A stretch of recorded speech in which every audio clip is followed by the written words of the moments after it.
What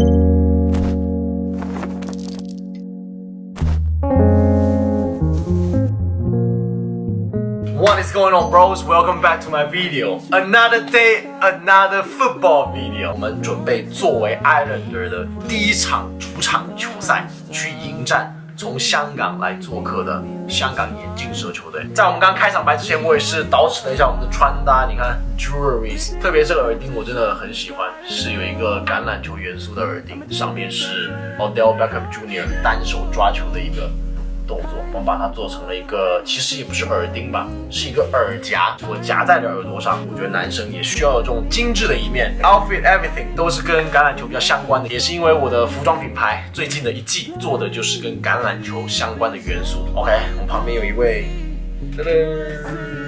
女主角哦。stand by 了很久。我拿衣服，我怕打扰到你。OK， 那来，你永远不会打扰我进入到我的世界，就是一种良性的打扰。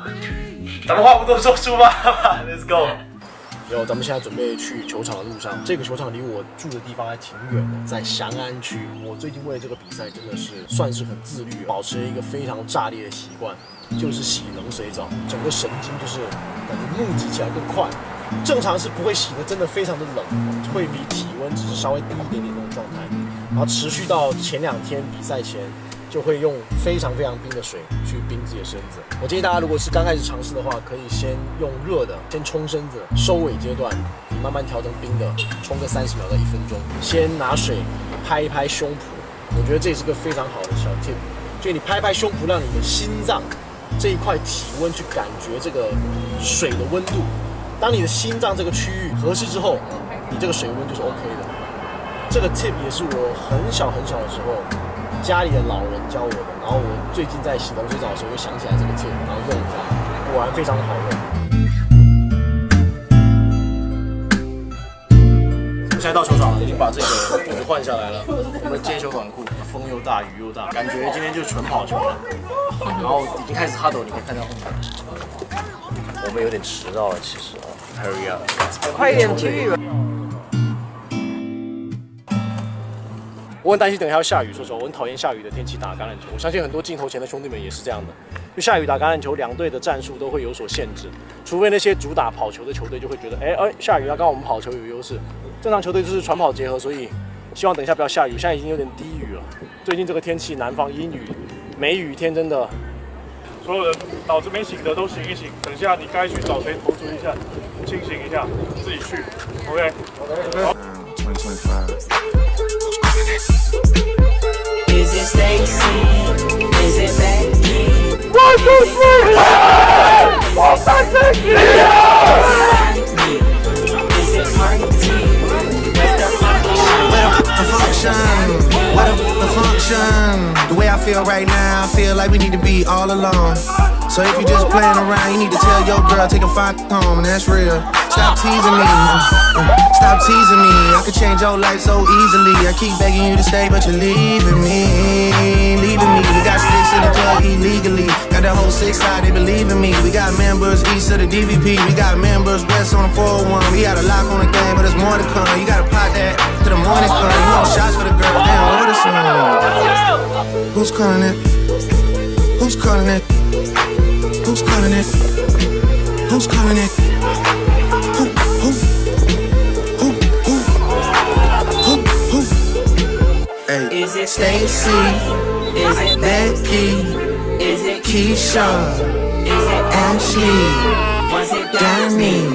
Is it Party? Where's the function? Where the function? Where the function? Baby girl. Baby girl. Baby girl. Baby girl. Let me see you do your dance. Let me see you twirl. Shaking up in the club with your homegirl. Take a hit from the ground, show the whole world. Is that your bestie? I'ma ice both of y'all like Gretzky. I'ma at you like bless me. Hit the dance floor, get nasty, impress me. Baby girl, let me see you do your dance. Let me see you twirl. world. Shaking in the club with your homegirls. Take a pic for the gram, show the whole world. Yeah. Is that your bestie? I'ma ice both of y'all like Gretzky. I'ma at you like bless me. Hit the dance floor, get nasty, impress me. Hey, how many in this club? Is it just me and you, my love? I don't mean to call you know. Just heard about the things that you do, my love. And you're just like me if it's true, my love. Hey, you can see right through my love. Hey, I see your waist shrunk, my love. Hey, you got some bass in the trunk, my love. Damn, how many in this club? Is it really just me, my love? You know my dad and them pimpin' for real. You ever been down to Memphis, Tennessee, my love? I ain't saying I agree, my love. I'm just telling you the things that I see, my love. I got drinks, jokes, sex, and cash. Those are 4 things I could guarantee.哟，咱们回到了我们这个小房间。我拍橄榄球的视频到现在也蛮多期了，每一期视频呢有输有赢。我觉得有时候赢球之后，你很难去表达一些自己的想法，你最多可能就是喜悦。大家也高低又吹吹牛逼啊，说今天这场球啊打得怎么样，这个是赢球后的心态，赢球肯定是比较喜悦的。那今天我们这个友谊赛结果是最后输了。以前我拍视频可能会觉得说，咱们在视频里讲话也有不少人看，咱们不能把话说得那么绝对，向一边或偏向另外一边。但是可能接下来我讲的这些话会有点刺耳，特别是如果你有打橄榄球的话。在我看来，很多国内的所谓的橄榄球运动员不是真的爱橄榄球。It's like a long story. Let's start with the cameraman today. 今天我找了2个摄影师，他们是跟我合作拍我的服装的摄影师。我让他们拍橄榄球，他们从来没拍过橄榄球，他们对橄榄球规则甚至都不懂。也因此，这2位 cameraman 他们其实可以代表一部分外界的人来看橄榄球的眼光。所以我就问他们一个问题，我说：如果今天在你的朋友圈里面有这么一个朋友，他发了他今天来打橄榄球比赛，他穿了很多装备，你都没见过。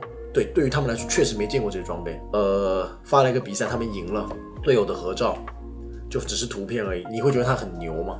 这样位摄影师跟我说，我会觉得他真的还蛮特别的，而且在他们的理解下，这个运动很 tough。听到这个，我就似乎懂了一部分人的心态，因为在我看来，其实每个球队我相信都有这样的人，他们不爱训练。在中国，大部分的橄榄球现在是以一个俱乐部的形式，然后很多人觉得我交了会费，我就是会员嘛，那我应该享受到我该有的一些服务。虽然可以不来训练，但是我来到比赛的时候，我站在场边，我换上了一身干净漂亮的球队队服，穿了护甲，我也叫好了我的摄影师，我叫我的家属在旁边帮我拍。结果你不让我上场，我会不开心。其实他们很不理解这个运动是一个团队的运动，即便你有很多人他战斗力很强，他有技战力，他可以来这个球队即插即用，但这不是5人篮球，这不是3人篮球，这也不是乒乓球、羽毛球，这是橄榄球，这是一个很团队的运动。如果你平时连训练都不来，你凭什么去享受你队友以一个团队去获得的胜利？你把它当做你的胜利的一部分，甚至在比赛你都不上场，你凭什么能够把别人的成果，这里就直接用别人了，因为你平时都不来训练，我就 assume 你根本就不是这个球队的人了。你在一个队里，你会发现有一些人他训练总是不来的，就说我有事请假啊，我这儿疼我那儿疼，理解你会有一些伤病，因为橄榄球这个运动，你看今天我就戳到这些地方，是会有点伤病的，特别这种比较对抗性强的运动，有点伤病很正常。但是为什么你训练可以不来，各种伤病的理由不来，比赛的时候你可以 show up？ 这会不会有点倒反天罡？各位，你仔细想一下这个点，这个很不符合逻辑。比赛在我看来是一个强度更大的一个要参与的一个项目，相比于训练你可能来，你可以只是练脚步，你站在旁边看，你看一下队友怎么跑这个战术，但是你训练不来，你比赛的时候 show up。I don't know, man。这个是普通饮料，不是小麦饮料。我讲这些话真的是憋在我心里也蛮久的。刚刚讲到这边都是在吐槽一些橄榄球圈里面的一些现象，也很少有人愿意去说出来。真正那些爱混的人，只是想要拍拍照，只是想要来通过这项运动来觉得自己很牛逼，但实际上你可能一些最基本的动作你都没做明白的人，明眼人一看也都看得懂，你也只能唬一唬很多不懂的人。这可能就是所谓的信息差吧，你就是骗取那一些大部分不懂人的信息差吧。老天爷是很会安排，特意安排了我们一场失败，让我有了蛮多的感悟。其实我从去年我们打 CNFL， 整个球队就打国内的这个橄榄球联赛，打到后面才在半决赛输给了冠军嘛，上海凤凰狼。我能体会到实力的差距吧，我没有遗憾。那今天我打到最后，我们也输了，虽然是个友谊赛，但是你在场边听着另外一个队的欢呼声时，你作为一个男人，你是会有那种好胜心在，你会觉得很不开心，很难受。我觉得这个就是 Sigma 男人的心态应该要有改变的地方。你需要克服这种不开心的情绪，你要让自己压制下来，你要告诉自己，生活中有成功就有失败，不是所有的人都可以永远的成功，但是有这么一个方法可以保证你永远的成功。你在每一次的失败中一定要再站起来，就即便在那个瞬间对面的人对着你喊对着你吼，你都要忍住这种情绪，你要把这种情绪化作动力。我很喜欢 Rocky 里面的一句话， The world ain't all sunshine and rainbows. It's a very mean and nasty place, and I don't care how tough you are, it will beat you to your knees and keep you there permanently if you let it. You, me, or nobody is gonna hit as hard as life. But it ain't about how hard you hit. It's about how hard you can get hit and keep moving forward. How much you can take and keep moving forward. That's how winning is done. 我当时在看那个电影的时候，我没有那么大的感触。他们自己的队里的人庆祝，我觉得这个是可以理解，站在他们角度，因为我也曾经是在比赛中我们球队赢球，我也会在那庆祝，我们也会庆祝，因为你确实会有喜悦的感觉。但在失败的一方，如果你们看我视频，你们是男生的话，你们能懂男人的那种好胜心，但是你一定要记得这种难受的感觉，然后从难受中站出来。我觉得 Sigma 男人就要有这样的心态，可以接受失败，你一定要在失败中站起来，这样子你就是成功的，你是永远成功的。以前的视频我也比较 focus 在可能一定要拍得很帅很怎么样，现在的视频更多的我们就很简单 simple as fuck， 人生路漫漫，白鸽常相伴。关注我的朋友，我相信你们慢慢的也会有很多自己的思考，我也有自己的思考，我也很开心大家能够听我来讲我的思考，然后我们一起思考。这一段 punchline 不管是在什么样的内容题材吧，我觉得橄榄球题材真的没什么多人看，它没有任何的收益，不会给我带来什么样的流量，但是我很珍惜跟我一起喜欢这样运动的人，团队给我的感觉很棒，也感谢你能看到最后，看到我讲这么一句话 You must be a real deal。我们下期视频再见了， Peace out。